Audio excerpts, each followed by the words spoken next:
Hello बच्चों, कैसे हैं आप लोग। आई होप आप लोग अच्छे होंगे और आप लोगों की तैयारी भी बहुत अच्छे तरीके से चल रही होगी। तो चलिए बिना देरी किए स्टार्ट करते हैं। जैसा कि हमने वादा किया था, वन डे वन यूनिट। तो आज दूसरा दिन है और आपका यूनिट सेकेंड, जिसमें से मैक्सिमम 15 मार्क्स या 10 मार्क्स के क्वेश्चन आते हैं, उसके बारे में डिस्कस करते हैं। तो इसके दो पार्ट हैं। पहला है एसिड बेस टाइट्रेशन और दूसरा है non aqueous titration. Acid base titration में पहला टॉपिक है कि acid base theory. Acid base theory अर्थात एसिड और बेस को पहचानेंगे कैसे। तो इसको पहचानने के लिए आपके तीन साइंटिस्टों ने अपनी अपनी थ्योरियाँ दी।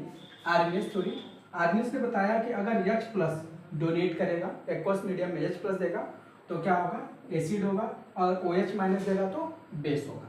फिर उसके आगे एक स्टेप आगे बढ़े, ब्रांस्टेड और लोरी साहब ने मिलकर बताया कि अगर कोई कंपाउंड प्रोटॉन डोनर होगा तो वो एसिड होगा और प्रोटॉन एक्सेप्टर होगा तो वो बेस होगा। फिर लुईस साहब ने बताया कि इलेक्ट्रॉन पेयर एक्सेप्टर एसिड और इलेक्ट्रॉन पेयर डोनर बेस। अब आगे आते हैं कि ये तो हो गया कि आपने एसिड बेस पहचान लिया। फिर एसिड बेस को इसके अलावा और इंडिकेटर के द्वारा भी तो पहचान सकते हैं। तो इंडिकेटर क्या होते हैं? इंडिकेटर जो अपना कलर चेंज करके बताते हैं कि ये कंपाउंड एसिड है या बेस है। इसके लिए दो थ्योरी आए, बेंजोनाइट थ्योरी, क्विनोनाइट थ्योरी, और एक है ऑस्टोवाल थ्योरी।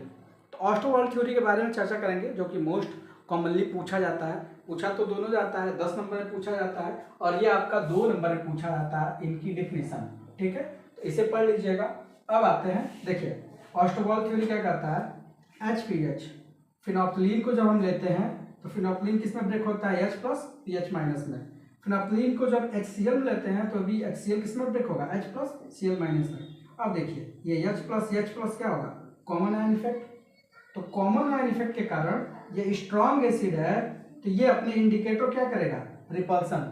ये H प्लस दोबारा आकर के HPH फिनोप्थलीन ही बना लेंगे, अर्थात अपने आयनों में ये टूटे ही नहीं।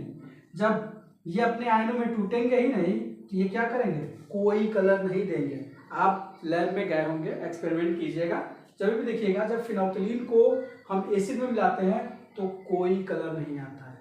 जैसा फिनोप्थलीन का कलर है वैसा ही कलर होगा, अर्थात कलर चेंज नहीं होता है। अब आते हैं इससे इधर, अगर मेथिल ऑरेंज को हम HCl में डिप करते हैं तो मेथिल ऑरेंज किस में डूबेगा, Me प्लस OH माइनस, और HCl H plus Cl minus.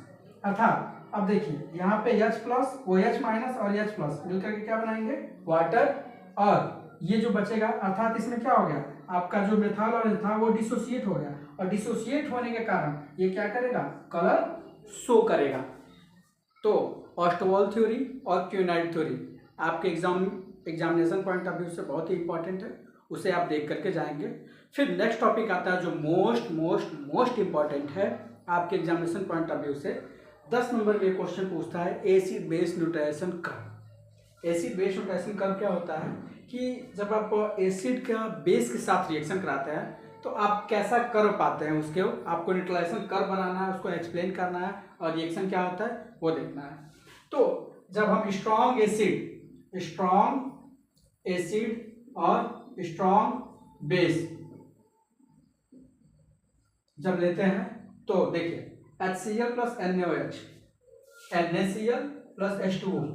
अब देखिए आपने सपोज दैट 10 ml HCl लिया, अब 10 ml HCl लेंगे तो HCl कहीं यहाँ से शुरू होगा, 1 और 2 के बीच से स्टार्ट होता है, हाईली कंसंट्रेटेड है।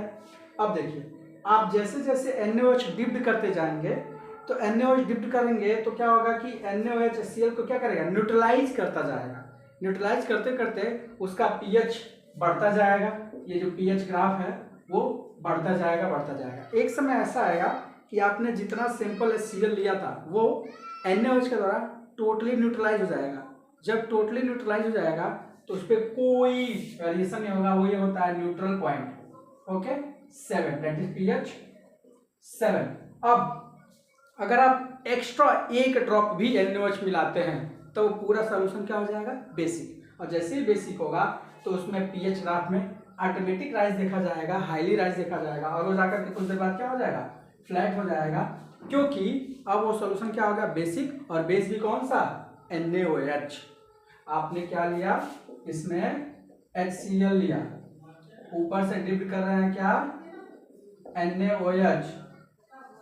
अब NaOH आ रहा है, जैसे जैसे HCl को क्या करता जा रहा है, न्यूट्रलाइज करता जा रहा है, और न्यूट्रलाइज करने के बाद से एक समय ऐसा आता है कि टोटल न्यूट्रलाइज होता है। न्यूट्रलाइज होने के बाद से एक ड्रॉप भी एक्स्ट्रा गिरा तो यह क्या हो जाएगा, पूरा पूरा सोल्यूशन बेसिक हो गया। बेसिक होने के बाद से यह सडन राइज होगा ग्राफ, और जा करके जितना पीएच होता है OH का उस पर फ्लैट हो जाएगा। फिर दूसरी स्थिति आती है soft acid, weak acid, strong base.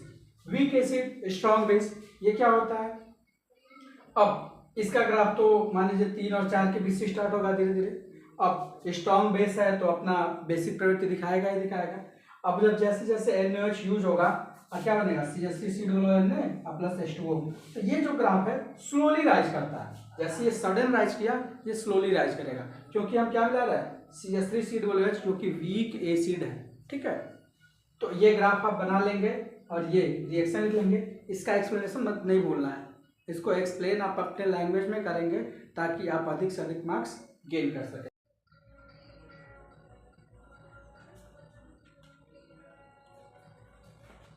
तो जैसा कि मैं बता रहा था आपसे कि तीसरा है strong acid versus weak base. Strong acid में क्या है, स्ट्रॉन्ग एसिड में हमने HCl लिया है और वीक बेस में NH4OH लिया है। जब हम इसका रिएक्शन कराते हैं तो चूंकि ये वीक बेस है, इसीलिए जितना ग्रोथ इसमें देखना मिला था उतना ग्रोथ इसमें देखने नहीं मिलेगा। बाकी रिएक्शन सेम है, एसिड बेस का रिएक्शन होता है तो आप जानते हो साल्ट बनता है और वाटर बनता है, बाकी चौथा रिएक्शन है NH4 इसका strong weak acid versus weak base. इन सबसे जो स्लो होगा, इन तीनों में से सबसे slow weak acid versus weak base का होगा, क्योंकि एसिड भी वीक लिया है और बेस भी वीक लिया है और एसिड भी वीक लिया है, आपने वीक लिया है। तो ये जो इसके ग्राफ का जो राइज होगा, सडन राइज, इसमें सडन राइज हो रहा था, इसमें राइज स्लोली राइज करेगा। ठीक है, बाकी ये रिएक्शन आपको लिखने हैं और इसका एक्सप्लेनेशन आप देख लीजिएगा। ठीक है सबको। अब इसका सेकेंड पार्ट है, आप जानते हैं कि नॉन एक्वस टाइट्रेशन। तो फिर बात ये आती है कि वाई वी यूज या why we need non aqueous titration. आप बताओ कि नॉन एक्वस टाइट्रेशन की आवश्यकता ही क्यों पड़ी। तो जो वाटर होता है ना, वाटर हमारा एक द्वैत प्रवृत्ति का होता है। ठीक है, मेढक की तरह होता है। वाटर क्या करता है, वीक एसिड के साथ वीक एसिड की तरह बिहेव करेगा और वीक बेस के साथ वीक बेस की तरह बिहेव करेगा। तो जो हमारे वीक नेचर के जो ड्रग थे वो वाटर में सॉल्युबल ही नहीं हो पा रहे थे।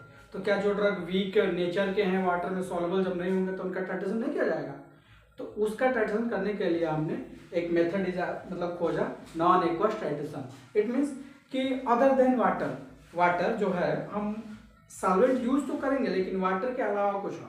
तो इसमें से क्या होते हैं, अब टाइप्स ऑफ सॉल्वेंट आपको देखने हैं, प्रोटोजेनिक, प्रोटोफिलिक, एम्फेटेरिक, और ये सब सॉल्वेंट आपको यूज होते हैं नॉन एक्वस टाइट्रेशन में। इसमें इसी का डिफिनेशन पूछा जाता है कि what is non aqueous titration, और आपसे ये पूछा जाता है कि नॉन एक्वस टाइट्रेशन के टाइप्स कौन कौन से होते हैं। एक होता है एसिडिमेट्री, दूसरा होता है एल्कीमेट्री। इन दोनों को 2 नंबर में पूछता है एग्जामिनर।